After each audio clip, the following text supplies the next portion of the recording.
Work again, coming back to culture of high expectation, we set some very specific targets, some broad and some very specific targets at the start of the year.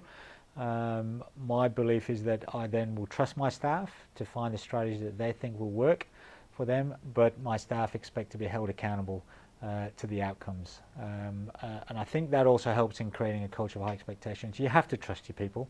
You have to let them get on with it. You have to deal with the staff who are struggling or who perhaps aren't being the best they can be.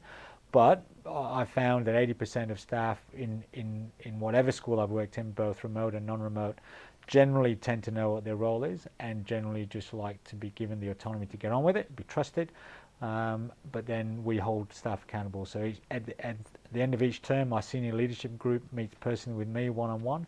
And we discuss their strategic plan, we discuss how they're going with their targets, and we also discuss how they're managing their staff. Now, in a remote context, you may not have a senior leadership group, might be only 3 or 4 of you, but I would certainly